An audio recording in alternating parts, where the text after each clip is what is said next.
Muy buenas tardes a todos, que Dios les bendiga. Gracias por estar en este momento allí escuchando esta palabra. Voy a pedirles que ustedes abran sus Biblias en el libro de San Mateo, capítulo 8. Y yo quiero ponerle por título el Evangelio del Reino de los Cielos. ¿Qué es el Evangelio del Reino de los Cielos? En cierta forma, como siempre les he hablado, la Biblia es un libro de confusiones. De hecho, Jesucristo hablaba todas las palabras en parábolas para que viendo no vean, oyendo no oigan, no entiendan ni se salven. Después de leer la Biblia, lo cual es un libro que Dios trae al hombre para acercarlo y es un libro de testimonios, tenemos que buscar la intimidad de Dios y qué es lo que Él quería hablarlo, lo que Jesús hablaba con sus discípulos. Y yo en esta noche quiero llevarlos un poquitito más arriba de lo que han experimentado en Dios. Y desde el verso 18 en el libro de San Mateo, capítulo 8, la Biblia dice así: viéndose Jesús rodeado de mucha gente. Recordemos que la Biblia dice: muchos son los llamados y pocos son los escogidos. Muchos son los que quieren ir en las multitudes creyendo que el Espíritu Santo está donde están las multitudes. Otros traen relatos como diciendo los mejores comedores son donde hay muchos autos o camiones parados, porque ahí seguramente se come bien. Y muchas veces multitud no habla de revelación, conocimiento y acercarnos a Dios. Ancho y espacioso es el camino que lleva a la perdición, pero angosto y estrecha es la senda y estrecha es la puerta que lleva a la salvación. Y la puerta es Jesucristo. Y dice que él, viéndose rodeado de mucha multitud, de mucha gente, convengamos que este día había empezado allá por el libro de San Mateo, capítulo 5, donde Pedro experimenta todo lo que Jesús habla en el Sermón del Monte, lo que nosotros conocemos como Sermón del Monte. Luego lo invita a venir a su casa y allí en su casa le sana a la suegra. Y luego de sanarle la suegra, multitud de gentes se acercan, paralíticos, endemoniados, y todos eran sanados y libertados. Y dice que cuando llega la noche, esto es importante, cuando llega la noche, viéndose Jesús rodeado de mucha gente, Él da una orden. ¿Recuerdan cuando yo les decía que el Evangelio del Reino de los Cielos no es un evangelio donde Dios te da oportunidades de que tú escojas?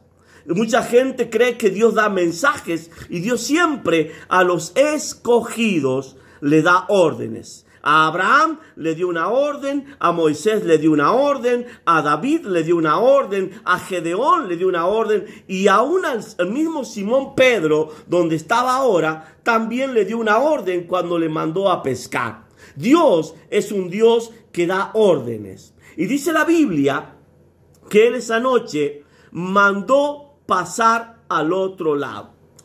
Para que nosotros entendamos, pasar al otro lado es ir a otro lugar opuesto de donde nosotros estamos. Es llegar al otro extremo. Es pasar en medio de ese mar de Galilea al cual ellos iban a entrar a la otra orilla. Era la incursión en medio de una oscuridad donde estamos hablando año cero, donde no había faros, donde no había luz eléctrica, donde no había punto por el cual nosotros podamos guiarnos en la noche. Era un desafío completo, pero la orden era: pasemos al otro lado. Y dice la Biblia que inmediatamente vino un escriba, uno de esos que se bañaba 7 veces cada vez que escribía la palabra Jehová. Cada vez que escribía la palabra del Creador, él tenía la orden de bañarse y escribirla. El que tenía la orden de transcribir textualmente los textos de la Biblia. Y si en algún momento se equivocaba en una letra, debía romperlo y empezar todo de nuevo. Esa persona viene y le dice: maestro, te seguiré donde quiera que vayas. En otra palabra, yo voy a ir escribiendo todo lo que tú hagas. Yo voy a ser el que va a dar testimonio a las siguientes generaciones de lo que tú has manifestado en este momento, en esta hora de oscuridad.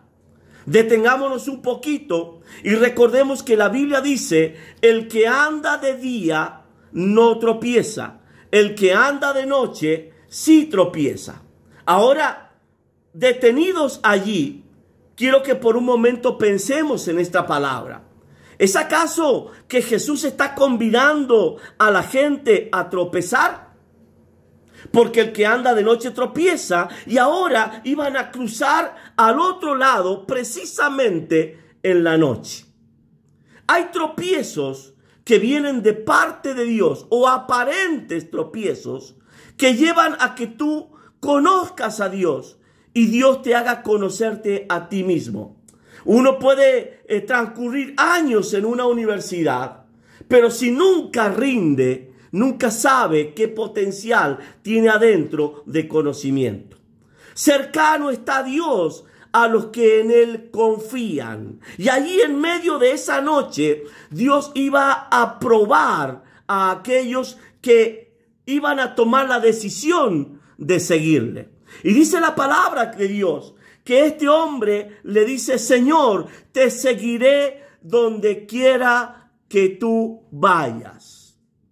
Y Jesús responde en el versículo 20 de la siguiente manera: las zorras tienen guaridas y las aves del cielo nidos, mas el Hijo del Hombre no tiene donde recostar su cabeza.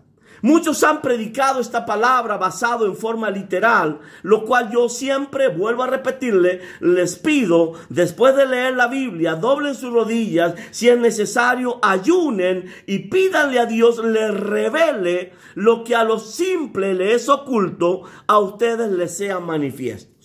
Recordemos que la Biblia nos habla de que Jesús le manda a decir a Herodes, al rey Herodes: dile a esa zorra que hoy y mañana hago prodigios, milagros, y al tercer día entrego mi obra. Entonces, ¿de qué está hablando Jesús cuando Él dice las zorras tienen guaridas? Él está diciendo todos los sistemas de gobierno establecidos en el mundo de manera humana, diabólica, satánica, de la forma que usted quiera ponerle, son lugares donde ellos se han confabulado, haciéndose dueños, ejerciendo potestad sobre los pueblos. Todos se enseñorean de ellos. Y luego dice: y las aves del cielo tienen nidos. Recordemos que la palabra de Dios nos habla de 7 cielos. En el primer cielo se mueven el príncipe de este mundo, se mueve el príncipe de Persia. Por eso es cuando hablan de los ejércitos del cielo, yo me pregunto a qué cielo se refieren. Porque si hablan del primer cielo, están hablando del sistema diabólico que Satanás ha establecido sobre la humanidad. Ahora, Jesús dice: las aves del cielo, los demonios de Satanás, tienen nidos. Tienen nidos. Recuerden esta palabra: tienen nidos. Mas el Hijo del Hombre no tiene donde recostar su cabeza. Recordemos que en el libro de San Juan, capítulo 6, cuando Jesús habla acerca de los viñadores malvados, o de los labradores malvados, habla de que se apoderaron de la viña, lo dejaron a él sin heredad, se adueñaron de la tierra y su plenitud. Recuerden que él a lo suyo vino, mas los suyos no le recibieron. Ahora, él está diciendo: estoy formando un cuerpo del cual yo soy la cabeza. Soy la cabeza, pero todavía no tengo gente de confianza, de intimidad, que deje que yo sea el gobierno sobre todos ellos. He aquí, el Hijo del Hombre no tiene donde recostar su cabeza. Ahora, cuando nosotros entendemos de que Jesucristo es la cabeza y la iglesia es el cuerpo, lo que Él está diciendo: esta noche yo voy a hablarles, voy a mostrarles el potencial de lo que es la iglesia. Vuelvo a repetirles en este momento comencé diciendo, voy a cambiarle el título a esta palabra y voy a decirles el Evangelio del reino de los cielos. Jesús decía, donde quiera que vayan y digan, el reino de los cielos se ha acercado. En otras palabras, el cuerpo, la iglesia, los que dejamos que Cristo sea la cabeza, pasamos a ser directamente embajadores de Cristo. Dice el versículo 21, otro de sus discípulos dijo, Señor, permíteme que vaya primero y entierre a mi padre. Jesús le dijo, sígueme, deja que los muertos entierren a sus muertos. Cuando uno lee el libro de San Mateo capítulo 6, va a ver en el versículo 30 que dice la palabra de Dios, mas buscar primeramente el reino de Dios y su justicia, y todo lo demás será añadido. Una de las cosas que confronto mucho en este tiempo es que traigo a relato de que el que tiene al Hijo tiene la vida. En otras palabras, el que no tiene al Hijo está muerto. Por más pueblo de Dios que se haya llamado, por más pueblo que haya sido sacado de Egipto, el que no tiene al Hijo no tiene la vida. Ahora Jesús le dice, sígueme si quieres ser contado entre los vivos. Mateo estaba en la mesa de los tributos, estaba recolectando los impuestos y Jesús solamente dio una palabra, sígueme. Dejándolo todo, le siguió.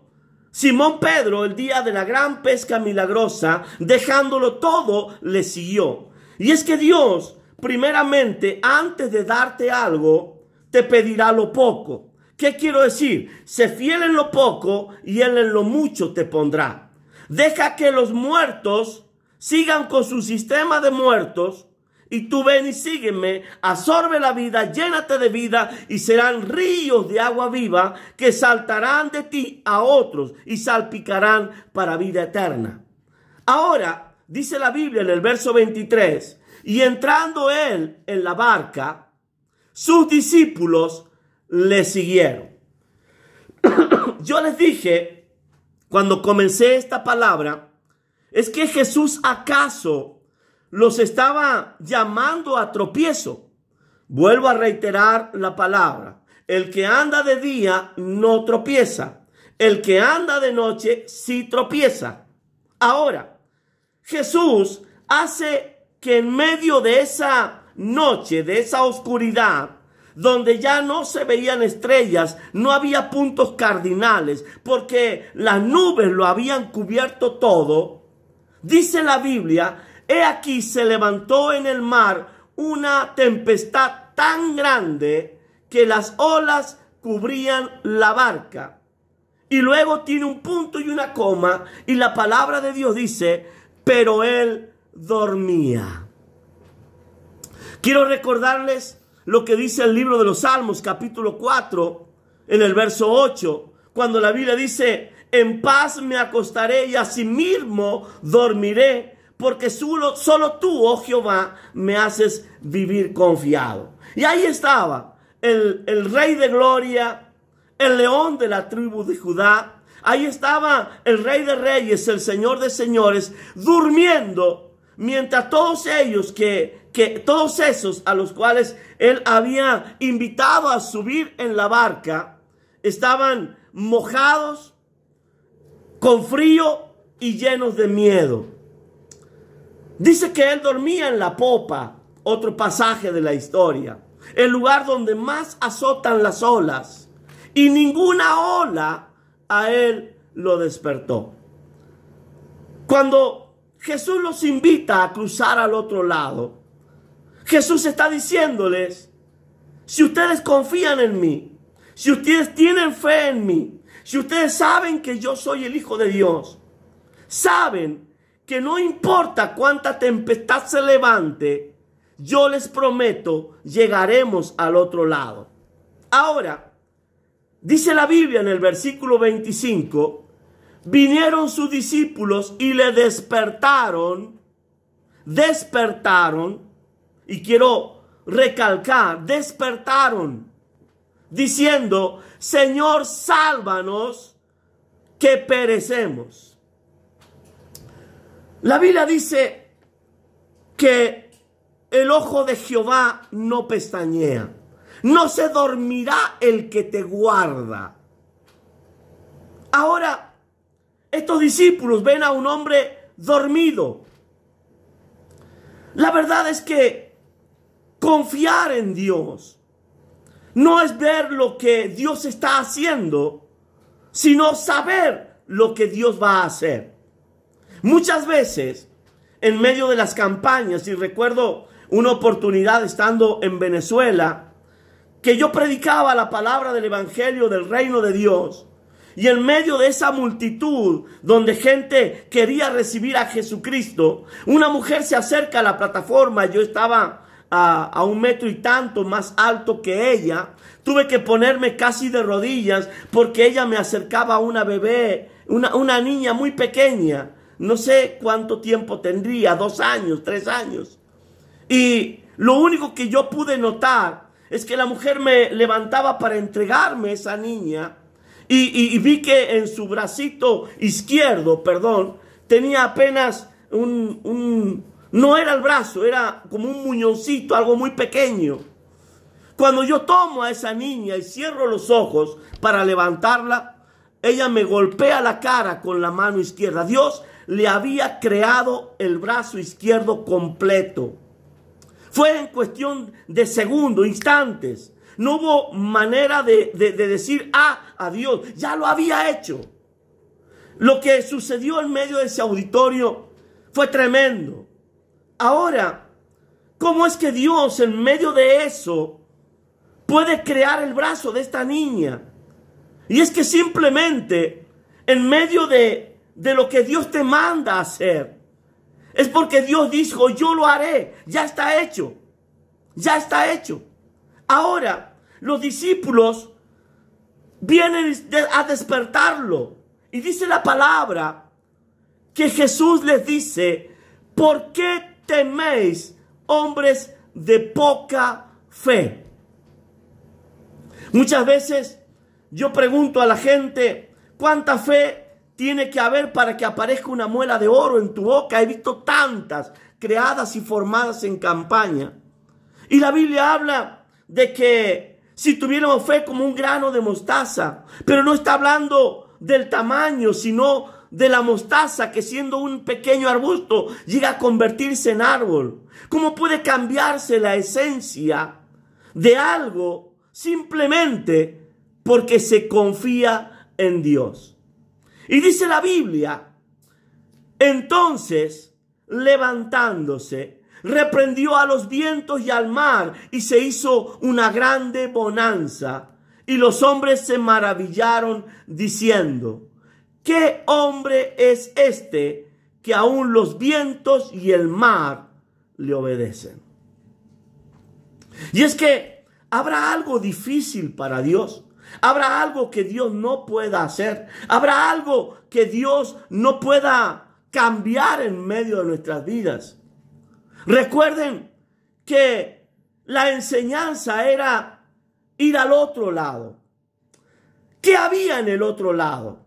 De este lado estaba Herodes y todo su sistema, y del otro lado había un cementerio de muertos donde había un nido de aves del cielo que habían tomado posesión de un hombre a quien conocemos por endemoniado gadareno.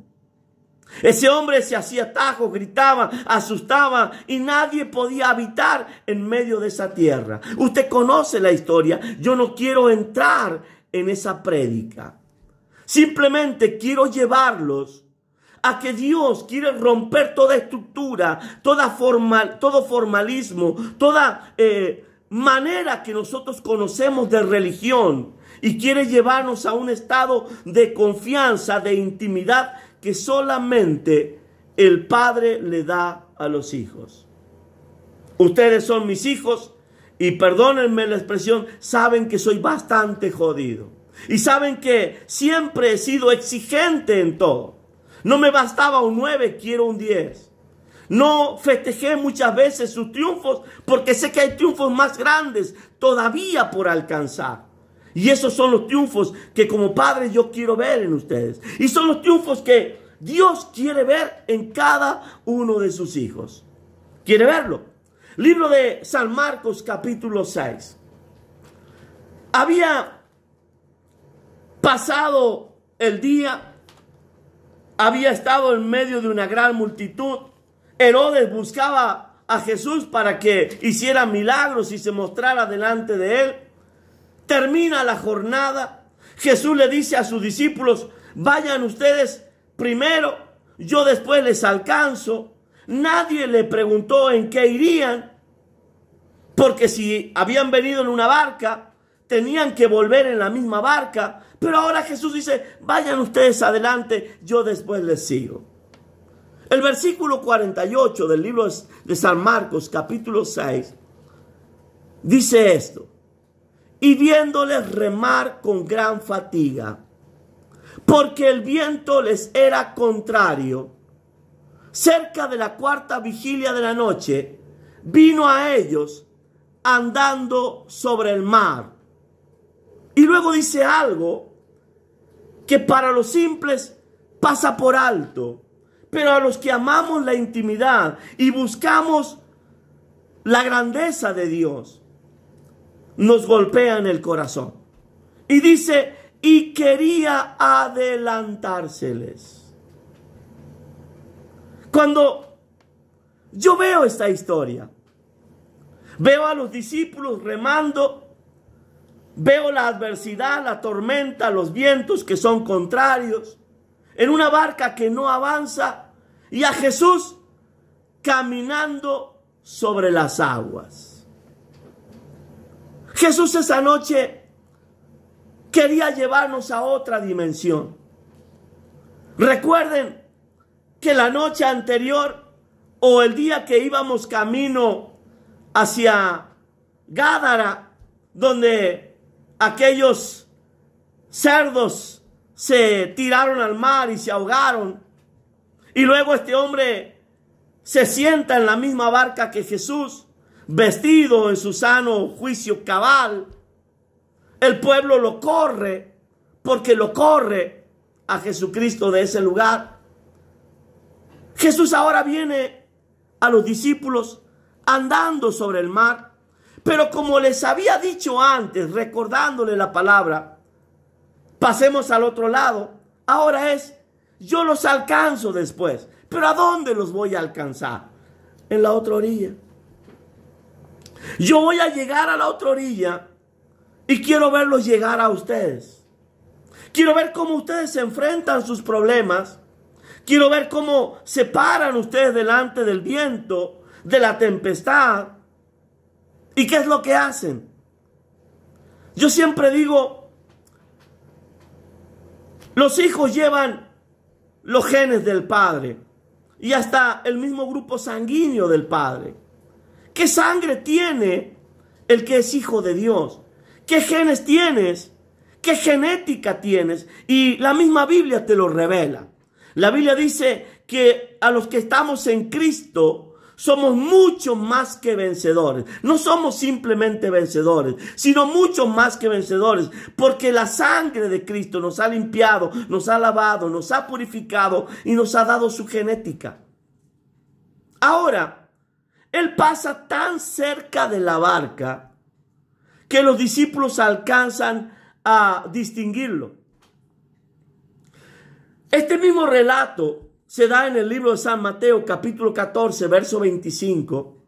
Y dice la palabra: y enseguida Jesús hizo a sus discípulos entrar en la barca e ir delante de él a la otra ribera, entre tanto que él despedía a la multitud.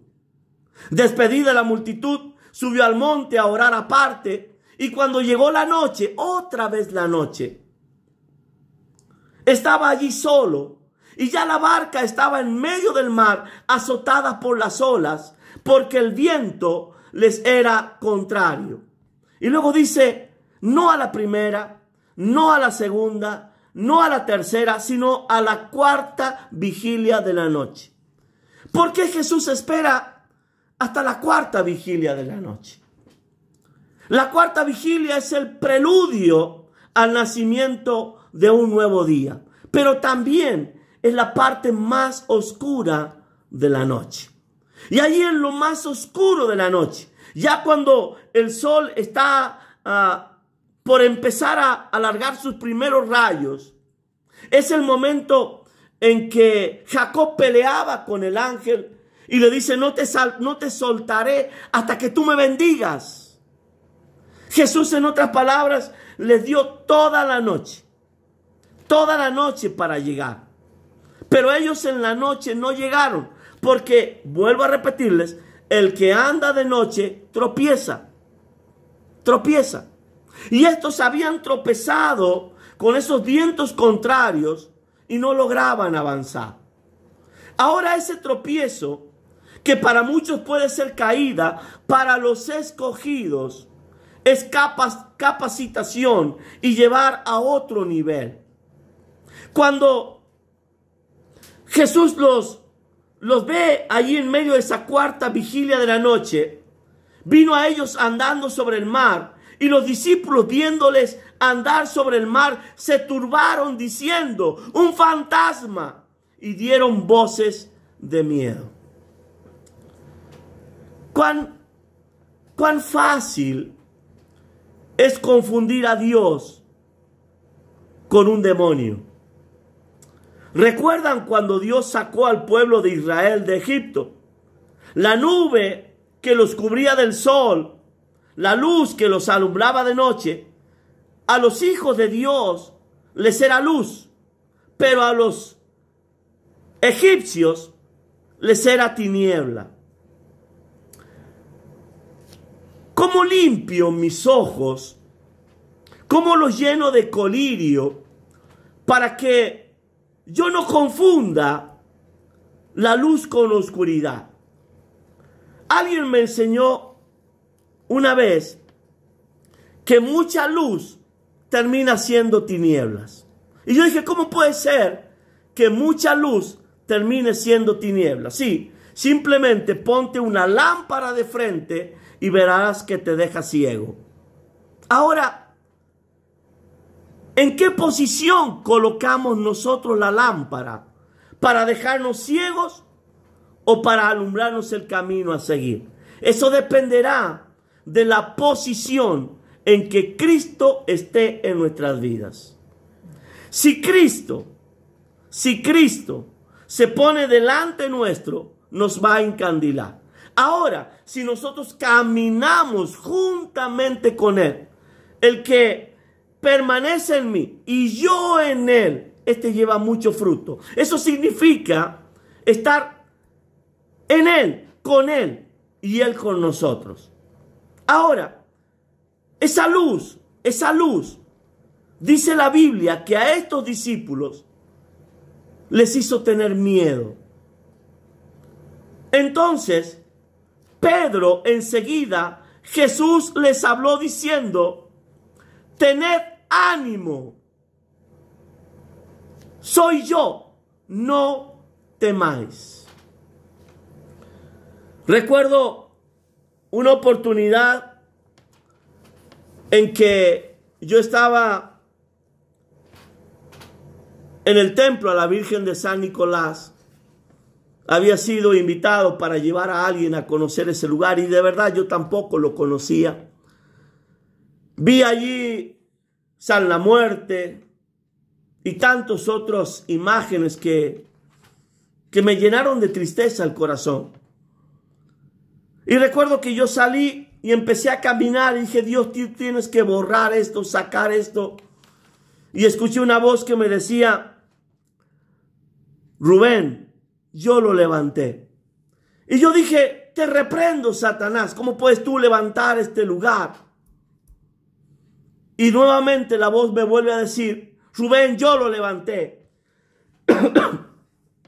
Y yo volví a reprender a Satanás. Y Dios me dijo, Rubén, tú conoces mi voz. Yo lo levanté. Y yo pregunté en ese momento, ¿por qué lo levantaste? Y él me dijo, por cuanto no creyeron la verdad, yo les doy que crean a la mentira. Entonces, ¿cuál es el evangelio del reino de los cielos al cual yo tengo que aferrarme y caminar con él?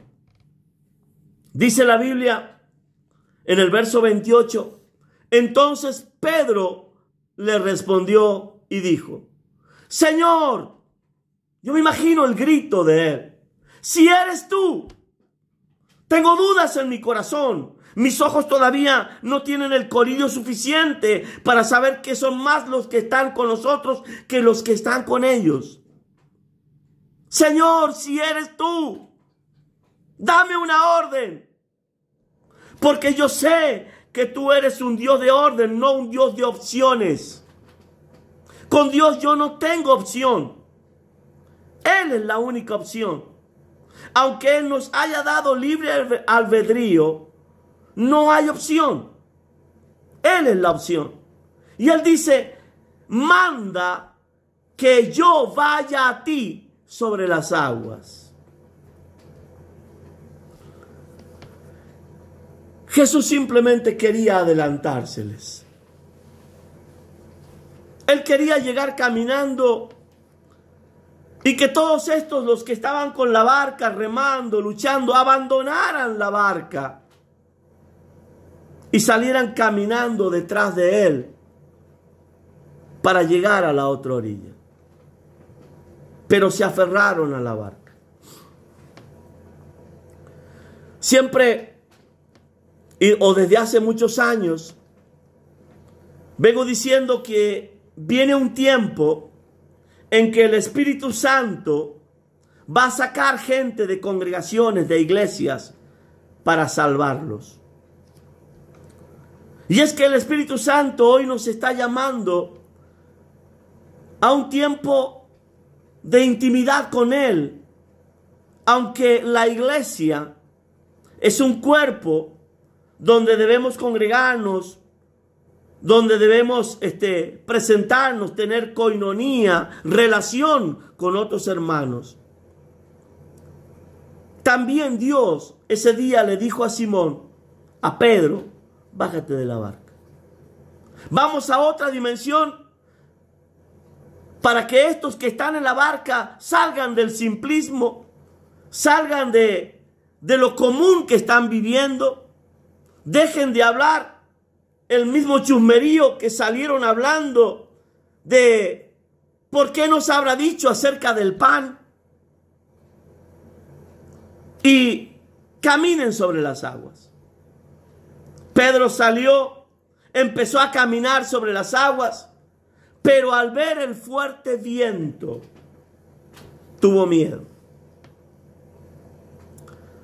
Una de las armas que Satanás va a usar va a ser el miedo. El miedo paraliza. El miedo no deja reaccionar. Y muchas veces hasta turba nuestros pensamientos. Lo que es correcto se vuelve incorrecto y lo que es incorrecto en medio del miedo se vuelve tolerable. Y dice la palabra, y comenzando a hundirse, dio voces diciendo, Señor, sálvame. Primeramente, Pedro no sabía si era el Señor. Luego, cuando él habla, reconoce que es Dios. Pero cuando se está hundiendo, se da cuenta de que solo puede salvarlo Dios. Yo sé que en los grandes desafíos que Dios puede poner en la vida de cualquier creyente, el que sea, muchas veces vamos a tener miedo y vamos a flaquear en los desafíos que Dios nos da. No es fácil llamar en medio de una noche de milagros a gente enferma. Recuerdo mi primera noche de milagros. Sucedió hace muchos años aquí en la ciudad de La Rioja, en la iglesia del pastor Fernando. Me había invitado a predicar un día jueves. Y recuerdo que yo iba a hablar esa noche de milagros y el mensaje que llevaba era: Señor, si tú no haces milagros hoy, yo no predico nunca más. Porque tú me sanaste de cáncer, me devolviste mi hija de la muerte, he visto muchísimos milagros, pero si no los manifiestas, yo no predico nunca más. No le hablaré a la gente de un Dios poderoso, de un Dios que hace maravillas. Y el texto que iba a predicar era Libro de los Jueces, capítulo 6, la historia de Gedeón. La prediqué una vez y volví a predicarla. Y recuerdo que las horas pasaban y yo no podía terminar el mensaje porque me preguntaba dentro mío: ¿será que Dios hoy hará milagros? En medio de esa reunión, esa noche, Dios empezó a hacer milagros, aunque yo tenía miedo de hablar de milagros. Los había predicado, pero en mi corazón no los esperaba. Y empezó a gritar la gente que la pierna se le estiró a uno, que la hernia le había desaparecido al otro. Luego aparecieron muelas de oro y de plata. Y ahí entró mi confianza en Dios. Cuando yo veo la historia de Simón Pedro, yo siempre digo que esto tuvo que pasar y está registrado en la Biblia por el simple testimonio de que no importa cuán profundo sea el mar en el que tú te hundas, siempre será más largo el brazo de Jehová para rescatarte. Yo no sé qué profundidad ni qué ola había hundido a Pedro, pero ahí estaba el brazo de Jesús para salvarlo. Quiero decirte que en esto de aprender a confiar en Dios, de creer en el evangelio del reino de los cielos, muchas veces Satanás nos dirá que estamos locos. Estando en una de las ciudades de Córdoba, cerca de General Dehesa, recuerdo que había una mujer ciega en medio de una reunión. Y no hizo falta de que le tocara los ojos, ni se los escupiera, ni se los ungiera con aceite, con nada. La mujer empezó a decir desde el fondo: pastor, veo su corbata. Yo usaba una camisa como la de hoy, con una corbata blanca. Luego la mujer dijo: pastor, veo cómo es el color de su cabello. Y después refirió cómo era el color de mis ojos. Dios le iba sanando la vista a medida que yo predicaba. Y yo nunca dirigí mi palabra hacia ella. Y es que Dios quiere llevarnos a dimensiones que nosotros no conocemos. Dios quiere llevarnos a estaturas que nosotros no imaginamos. A que tomemos la autoridad como hijos de Dios, como autoridad de nuestra familia, ponerle la mano sobre la cabeza a nuestros hijos y declararlos sanos. Poner la mano sobre nuestra billetera y declarar la abundancia. Al fin y al cabo, mío es el oro y mía es la plata. Cuando Dios nos habla, nos dice en su palabra, y cualquiera de estos, cualquiera, no hace falta ser un teólogo, no hace falta ser un enviado de Dios, que dijera a este monte: quítate y échate en el mar, y no dudar en su corazón. El mar se echará en el monte se echará en el mar. La condición es no dudar. Vuelvo al principio. Pasemos al otro lado. Y es que hay otro lado que la gente simple de esta generación no lo experimenta. Hay otro lado donde el poder de Dios se manifiesta si nosotros nos paramos del otro lado. ¿Cuál es ese otro lado hoy, pastor? Él dijo, donde quiera que yo esté, ustedes estarán conmigo. Si Jesús hoy está en el tercer cielo, sentado a la diestra de Dios el Padre, allí estoy yo en este momento. Eso me da autoridad sobre el primer, segundo, tercero, cuarto cielo, porque estoy por encima de ellos. Hace muchos años, cuando principiaba en mi ministerio, hablaba acerca de identidad.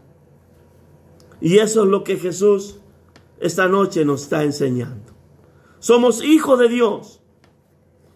Somos nada más y nada menos que la niña de sus ojos. Somos aquellos que hemos sido llamados y escogidos para manifestar las obras de aquel que reina sobre los siglos de los siglos, para gloria del Padre. Que Dios esta noche los bendiga, los ilumine y los lleve a esas nuevas dimensiones, donde no haya mar que se los trague, ni tempestad que los detenga, ni monte que parezca tan alto que ustedes no lo puedan escalar. Que Dios les bendiga.